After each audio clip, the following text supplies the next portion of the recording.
कृष्णं वन्दे जगद्गुरुं श्रीकृष्णं वन्दे जगद्गुरुं श्रीकृष्णं वन्दे जगद्गुरुं।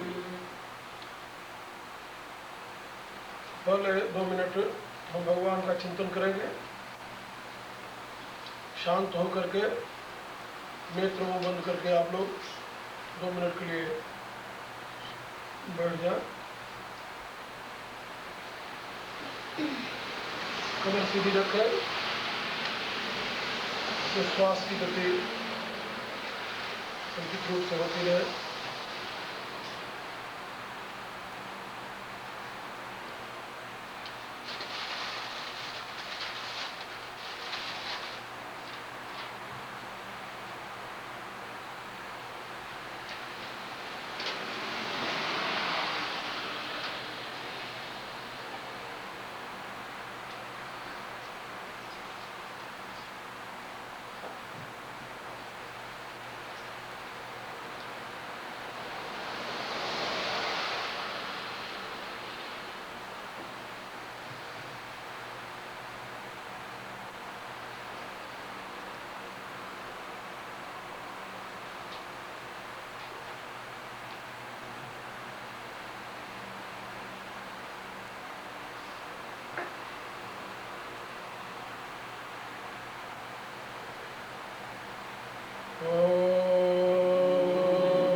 ज्ञायसी चेत कर्मस्ते मता बुद्धिर्जनार्दन तत्किं कर्मणि घोरे मां नियोजयसि केशव व्यामिश्रेणेयो वाक्येन बुद्धिं मोहयसीव मे तदेकं वद निश्चित्य येन श्रेयोऽहमाप्नुयाम्। श्री भगवान वाच लोकेऽस्मिन् द्विविधा निष्ठा पुरा प्रोक्ता मया नघ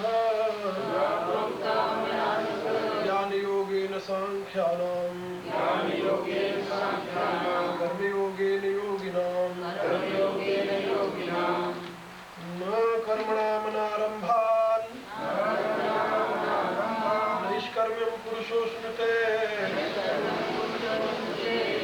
सन्न्यसनादेव सिद्धिं समधिगच्छति नहि कच्चित् क्षणमपि जातु तिष्ठत्य कर्मकृत कार्यते ह्यवशः कर्म सर्वः प्रकृतिर्गुणैः कर्मेन्द्रियाणि संयम्य य आस्ते मनसा स्मरन् इंद्रियार्थान् विमूढात्मा मिथ्याचारः उच्यते यस्मिन्द्रियाणि मनसा नियम्यारभते अर्जुन कर्मेन्द्रियैः कर्मयोगः असक्तः स विशिष्यते नियतं कुरु कर्म त्वं कर्म ज्यायो ह्य कर्मणः शरीर यात्रा पीछते न प्रसिद्धेद कर्मणः यज्ञार्थात् कर्मणोऽन्यत्र लोकोऽयं कर्म बन्धनः तदर्थं कर्म कौन्तेय मुक्तसंग समाचर सहयज्ञा प्रजा सृष्ट्वा उवाच प्रजापतिः अनेन प्रसविष्यध्वा मेषोष्टिष्टिकामधुक् देवान् भावयतानेन ते देवा भावयन्तु परस्परं भावयन्तः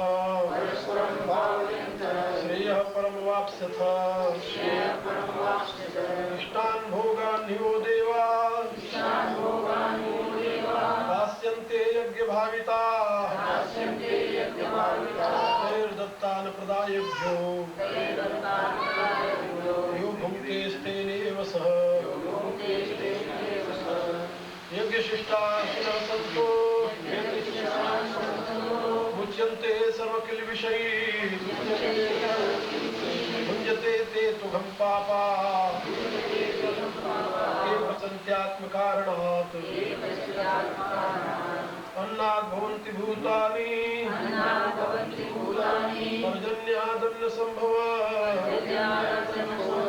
यज्ञात् भवति पर्जन्यो यज्ञः कर्म समुद्भव कर्म ब्रह्मोद्भवं विद्धि ब्रह्माक्षर समुद्भवम् तस्मात् सर्वगतं ब्रह्म नित्यं यज्ञे प्रतिष्ठितम् एवं प्रवर्तितं चक्रम् नानुवर्तति यः आयुरिन्द्रियारामो मोघं पार्थ सजीवति यस्त्वात्मरतिरेव स्यात् आत्मतृप्तस्य मानवः आत्मन्येव च सन्तुष्टः तस्य कार्यं न विद्यते नैव तस्य कृतेनार्थो न कृतेनेह कश्चन न चास्य सर्वभूतेषु कश्चिदर्थमुपाश्रयः तस्माद् सक्तः सततं कार्यं कर्म समाचर असक्तो ह्याचरन् कर्म परमाप्नोति पुरुषः कर्मणैव हि संसिद्धिः मास्तिता जनकादयः लोकसंग्रहमेवापि सम्पश्यन् कर्तुमर्हसि यद्यदाचरति श्रेष्ठः तत्तद्देवेतरो जनः स यत्प्रमाणं कुरुते लोकस्तदनुवर्तते न मे पार्थास्ति कर्तव्यम् शिवलोकेषु किञ्चन मानवाप्तमवाप्तव्यम् वर्तेम च कर्मणि यदि हम न वर्तेयम् जातु कर्मण्य तन्द्रतः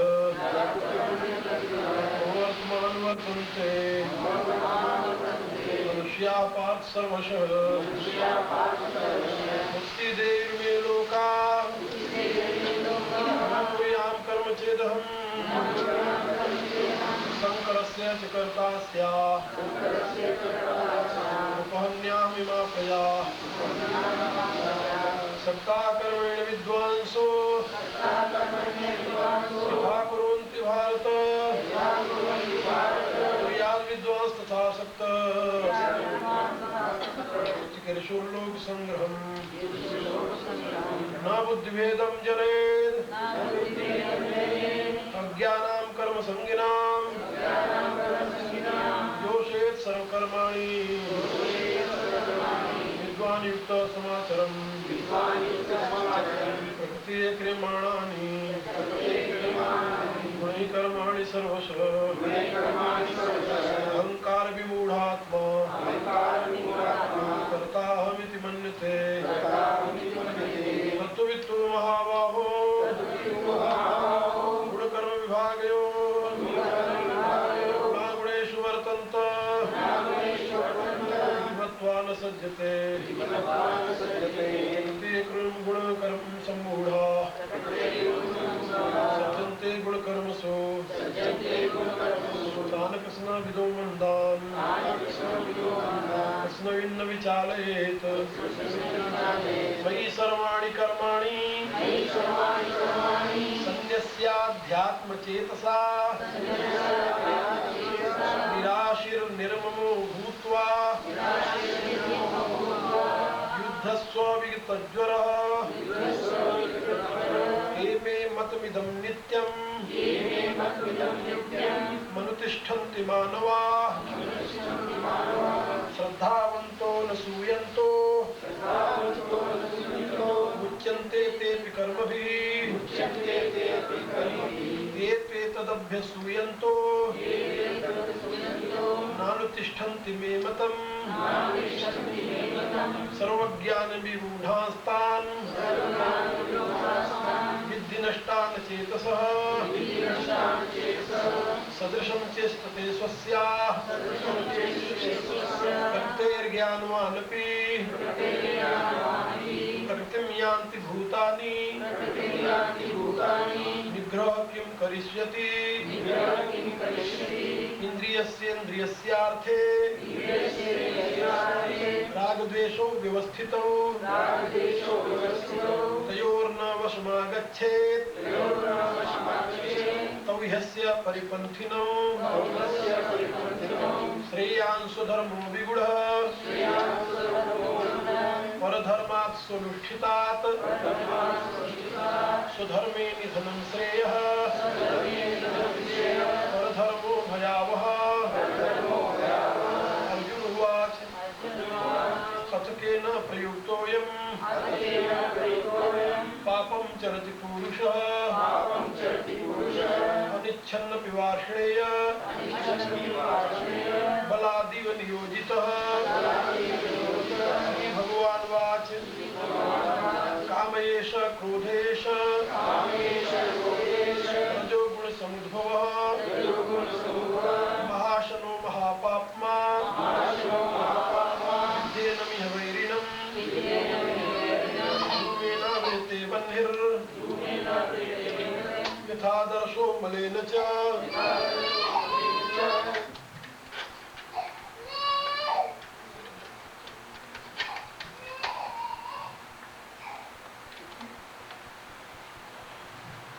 धूमेनाव्रियते वह्निर् यथादर्शो मलेन च यथोल्बेनावृतो गर्भास् तथा तेनेदमावृतम् आवृतं ज्ञानमेतेन ज्ञानिनो नित्यवैरिणा कामरूपेण कौन्तेय दुष्पूरेणानलेन च इंद्रियाणि रस्याधिष्ठानमुच्यते रस्याधिष्ठानमुच्यते एतर्विमोहयत्येष ज्ञानमावृत्य देहिनम् ज्ञानमावृत्य देहिनम् तस्मात् त्वमिन्द्रियाण्यादौ नियम्य भरतर्षभ पाप्मानं प्रजहीहेनं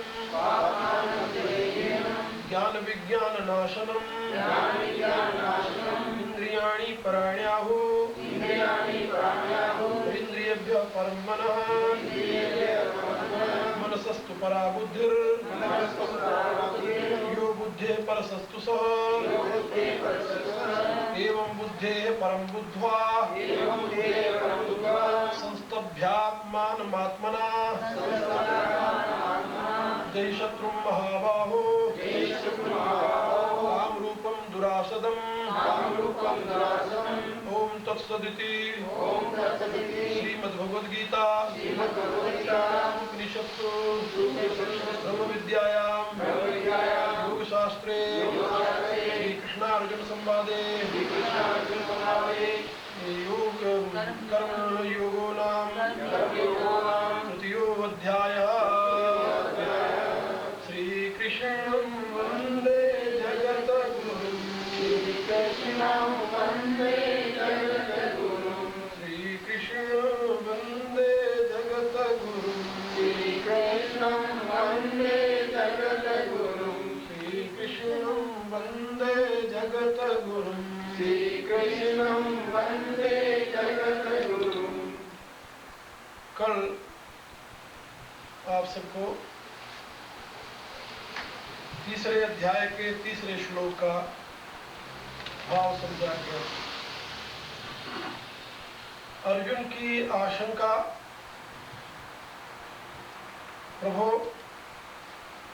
आप मुझे मिश्रित सी बातें बताकर मेरी बुद्धि को मोहित सी कर रहे हैं, इसलिए मेरी प्रार्थना है कि जो आपके द्वारा निश्चित किया हुआ मार्ग हो मेरे लिए, वह एक मार्ग बताइए जो मेरे कल्याण का साधन बने। ये अर्जुन की प्रार्थना है।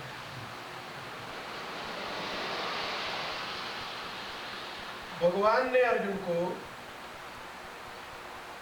दो मार्ग बताए।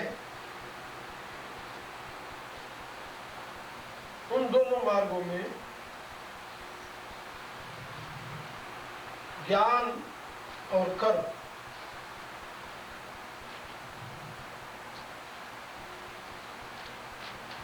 इनको भगवान ने दो निष्ठाएं बताई। कर्म नहीं, कर्म योग, ज्ञान योग और कर्म योग, ऐसा गीता में स्पष्ट शब्दों में ज्ञान योगेन सांख्यानाम कर्म योगेन योगिनाम। तो ज्ञान योग और कर्म योग, ये दो निष्ठाएं बताई। निष्ठा शब्द का अर्थ होता है अविचल स्थिति। निष्ठा माने अविचल स्थिति। था धातु है, नी उपसर्ग लगता है उसमें, तो निष्ठा बनता है। तो थ का ठ हो जाता है व्याकरण की दृष्टि से, तो निष्ठा को निष्ठा ऐसा रूप मिलता है। तो थ धातु जो है वो स्थिति के अर्थ में है, और वह स्थिति जो है वो ऐसी स्थिति हो जो कंपित न हो, विचलित न हो, निःशेषण पूर्ण रूप से अविचल। तो निष्ठा शब्द का अर्थ होता है अविचल आस्था, दूसरे शब्दों में अविचल स्थिति। तो ये दो प्रकार की निष्ठाएं भगवान ने बताई। दुविधा, दो प्रकार की दुविधा माने दो प्रकार की, एक ही निष्ठा के दो भेद, ऐसे समझ लीजिए। तो ये दो अविचल स्थितियां भगवान ने बताई। एक ज्ञानियों के लिए, सांख्यों के लिए ज्ञानियों की, और दूसरी योगियों के लिए कर्मयोग की। कर्मयोगेन योगिनाम ज्ञान योगेन सांख्यानाम। इसकी व्याख्या कल मैंने आप लोगों को अच्छी प्रकार से बता दी थी। संक्षेप रूप में संख्या बुद्धि को कहते हैं और उस संख्या की प्रधानता जिसके जीवन में हो उसको सांख्य कहते हैं। संख्या माने बुद्धि, विशुद्ध बुद्धि, और वह विशुद्ध बुद्धि की प्रधानता जिसके जीवन में हो उसको सांख्य कहते हैं। ये बात आप लोग समझ रहे। और योग शब्द का अर्थ होता है चित्त की समता। युज समाधौ धातु है जिससे योग शब्द बना है। योग शब्द दो धातुओं से बनता है, युजुर योगे और युज समाधो। तो एक धातु का अर्थ होता है जोड़ना, दूसरे धातु का अर्थ होता है चित्त की समता को प्राप्त करना। तो योग शब्द जो है दो धातुओं से बनता है। युजिर एक युजिर धातु है जिसका अर्थ होता है जोड़ना, युजुर योगी। तो युजुर धातु से भी योग शब्द बनता है जिसमें सम उपसर्ग लग करके संयोग कहा जाता है। संयोग, जोड़ना, जुड़ना, और इन दोनों का योग कर दीजिए तो वो योग होता है जुड़ने के अर्थ। वो युजिर धातु है। और युज समाध एक युज धातु है जिसका जोड़ना नहीं होता, जिसका अर्थ होता है समाधि। समाधि माने धी माने बुद्धि, तो बुद्धि की सम अवस्था उसको समाधि कहते हैं। समाधि माने यानी कहीं ट्रांस में चले जाना, ऐसा नहीं। समाधि शब्द का शाब्दिक अर्थ है समधि, समाधि। समा माने इक्वल, इवन, बैलेंस। धी माने बुद्धि। तो जिसकी बुद्धि समा यानी सम है, स्थिर है, बैलेंस्ड है, इवननेस को प्राप्त हो गई है, उसको कहते हैं समाधि। वो समाधि जो है योग की, उसको योग कहा जाता है। तो युज समाधव से जो योग शब्द बनता है वहां योग शब्द का अर्थ होता है समाधि। तो ऐसे जो समत्व बुद्धि वाले लोग हैं उनके लिए कर्मयोग की बात बताई भगवान। कर्मयोग यानी योगिना। यहाँ योग शब्द जो है युजुर योगे से नहीं, जोड़ने के अर्थ में नहीं है।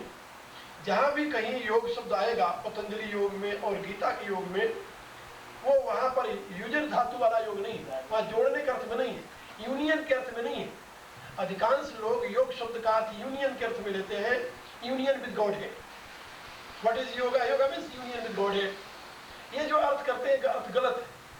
गलत इसलिए है कि इस योग का विषय समाधि है। योग का विषय समाधि, योग चित्त वृत्ति निरोध। और यहाँ पर गीता में भी भगवान ने योग की व्याख्या की है, समत्व योग उच्यते।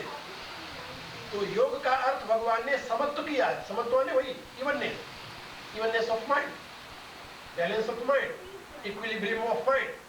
तो ये जो इवननेस ऑफ माइंड है, ये समाधि का अर्थ भगवान ने किया है गीता के दूसरे अध्याय में। समत्वम योग उच्यते। भगवान से पूछा गया योग किसे आप कहते हो? उन्होंने कहा समत्व। जोड़ने को नहीं कहा, भगवान ने नहीं कहा जहां जुड़ जाओ उसे योग मैं मानता हूं, नहीं, समत्व को योग मानता हूं। समत्व ही योग कहा जाता है। तो भगवान की भाषा में समत्व को योग कहा जाता है, यह गीता की मान्यता है। और समत्व बनता है युज समाधो से, युज धातु से बनता है। तो यहाँ पर योगी शब्द जो है वो उसके लिए आया है जो कि उस समत्व को प्राप्त कर चुका है। तो बुद्धि की समत्व स्थिति को जिसने प्राप्त कर लिया वो योगी है। और उस योगी के लिए कर्म योग की निष्ठा बताई है भगवान ने। और जो बुद्धि प्रधान है, जैसे सांख्य की बात बताई मैंने, सम्यख्यानम, पूर्ण ज्ञानी, पूर्णत्व का बोध जिसको हो गया है, ऐसा संख्या को प्राप्त हुआ, संख्या बुद्धि को प्राप्त हुआ, सम्यक ख्याति को प्राप्त हुआ जो व्यक्ति है, उसके लिए उन्होंने ज्ञान योग का रास्ता बताया। ये दो निष्ठाएं, अब इसको आप समझेंगे ना स्लाइटली, तो आपको एक आश्चर्य होगा कि दोनों का जाकर के अर्थ तो एक ही होता है। यानी जिसको इवननेस ऑफ माइंड प्राप्त हो गया है, जिसकी बुद्धि समत्व को प्राप्त हो गई, उसी को तो ज्ञान प्रकाशित होगा। और जो ज्ञानी है उसी के लिए तो सांख्य योग है या ज्ञान योग है। और उसी अवस्था को प्राप्त हुआ, ये बुद्धि योग है या कर्म योग है, उसी बुद्धि को प्राप्त हुआ। तो यहाँ योग बुद्धि और सांख्य बुद्धि में अंतर क्या हुआ? तो भगवान ने आगे उसको बताया कि इसमें कोई अंतर नहीं है। ये तो अज्ञानी लोग जो हैं सांख्य योग पृथक बाला प्रवदंती न पंडिता प्रदमंती। बाला माने मूर्ख लोग। भगवान कहते हैं कि अर्जुन जो मूर्ख है वो कहते हैं सांख्य और योग ये दोनों दो चीजें हैं अलग अलग। पंडित जन नहीं, पंडित जन तो जानते हैं कि चित्त की सम अवस्था को यानी योग कहते हैं और बुद्धि की प्रधानता को सांख्य कहते हैं। तो चित्त की साम्य अवस्था में ज्ञान का प्रकाश होता है, अपने आप यानी बुद्धि का प्रकाश होगा, बुद्धि प्रधान होगी वहां पर। तो तत्वतः इसमें कोई भेद नहीं है, अर्थ की दृष्टि से भी कोई भेद नहीं है। फिर भेद कहां से आ गया? तो भगवान कहते हैं भेद केवल उनके साधना में है। भेद कहां है?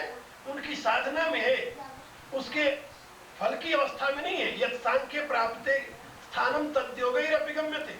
आगे भगवान बताएंगे कि सांख्य के द्वारा जिस स्थान को प्राप्त किया जाता है तद योगैरपिगम्यते, योग के द्वारा भी उसी अवस्था में उसी स्थान को प्रवेश किया जाता है, वही स्थान प्राप्त किया जाता है। यद सांख्य प्राप्यते स्थानम तद्योगैरपिगम्यते, सांख्य के द्वारा जिस अवस्था को जिस स्थान को प्राप्त किया जाता है योग के द्वारा भी उसी में प्रवेश होता है। तद्योगैरपिगम्यते, योग के द्वारा भी वही प्राप्त किया जाता है। इसलिए एकम सांख्यम च योगम च या पश्यति स पश्यति। भगवान कहते हैं सांख्य और योग को जो एक ही समझता है सही माने वही देखता है। या पश्यति स पश्यति, जो सांख्य और योग को अलग अलग देखता है वो तो मूर्ख है। बाला, बाला माने मूर्ख, बाल बुद्धि वाले। बाल एवं बालक, हम छोटे बच्चे को बालक कहते हैं ना। बालक माने क्या होता है? अबोध, अबुद्धि, जिसकी बुद्धि विकसित नहीं हुई। तो अब संस्कृत में बड़ा माइल्ड सा शब्द, अंग्रेजी माइल्ड जिसे कहते हैं ना, बड़ा माइल्ड सा शब्द प्रयोग करते हैं। बाला, बाला माने बालक है, अबोध, बुद्धि, जिसकी बुद्धि विकसित नहीं हुई। तो भगवान कहते हैं जो बाल बुद्धि वाले हैं वही, दूसरे शब्दों उसी को मूर्ख कहा गया है कोश में। बाले और बाल का, बाल किसे कहते हैं? मूर्ख को, बुद्धिहीन को। तो बुद्धिहीन लोग ऐसा मानते हैं कि सांख्य अलग है योग अलग है, तत्वतः सांख्य और योग में कोई भेद नहीं है। तो भगवान ने कहा कि मैंने तुम्हें दो निष्ठाएं बताई है, दो अलग अलग मार्ग के लिए तुम्हें जो कह रहा है कि वो ऐसी बातें मैंने कुछ नहीं कही तुम्हें, तुम्हारी बात समझ में आई नहीं है। वो कहता मेरी बात समझ में नहीं आई है, इसलिए तदेकम मत निश्चित है, इसलिए मुझे एक बता दो आप। अब अर्जुन के कंसेप्शन जो दिमाग में है ना, वो क्या है कि सांख्य योगी या ज्ञान योगी वो है जो कोई कर्म नहीं करते, कर्म छोड़ देते हैं और कर्म छोड़ करके भिक्षा मांग कर खाए, जैसा वो पहले निश्चय किया हुआ है। गुरुन हत्वा ही महानुभावन श्रेयो भोक्तुम भैक्ष्यम पीलोके। हम अपने महानुभाव गुरुओं का वध नहीं करूंगा, भिक्षा मांग करके दुनिया में मैं अपना जीवन बिताऊंगा। तो गुरुन अहत्वा, गुरुओं को न मारकर, महानुभावान गुरुन अहत्वा, अपने पूज्य महानुभाव गुरुओं को न मार करके, महानुभावान श्रेयो भोक्तुम भैक्ष्यम पीलोके, ये लोके इस दुनिया में भैक्ष्यम अपि, भिक्षा के द्वारा भी जीना श्रेय हमारे लिए कल्याणकारक है। यानी अपने गुरुजनों को न मार करके भिक्षा मांग करके जीवन बिताना मेरे लिए श्रेयस्कर है, ये अर्जुन कह रहा है। और इसको समझना कि ये ज्ञान का रास्ता है कि कोई काम न करना और भिक्षा मांग करके पेट भरते रहना, ये ज्ञान का रास्ता है। और कोई काम करना, ये तो कर्म का रास्ता है। उन दिनों में एक कंसेप्शन था कि जो लोग कर्म करते हैं वो बंधन में पड़ेंगे, जो कर्म नहीं करते वो मुक्त हो जाएंगे। और अर्जुन यही सोच रहा है कि ये कर्म करूंगा तो मुझे बंधन होगा, इसलिए मैं कर्म करूंगा ही नहीं, भीख मांग कर रोटी खाऊंगा और घुमा करूंगा, तो ये हमारे लिए ज्ञान का रास्ता हो जाएगा और मैं मुक्त हो जाऊंगा। तो इस कंसेप्शन को भगवान जानते हैं। अर्जुन के दिमाग में जो दो कंसेप्शन है उसको भगवान जानते हैं, जो दो मान्यताएं हैं वो जानते हैं।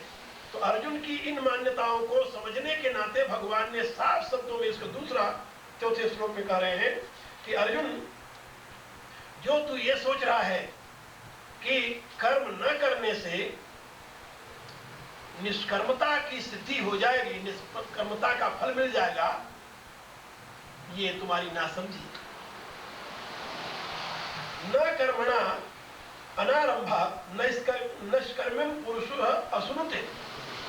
कोई भी व्यक्ति, कोई भी पुरुष कर्म का अनारंभ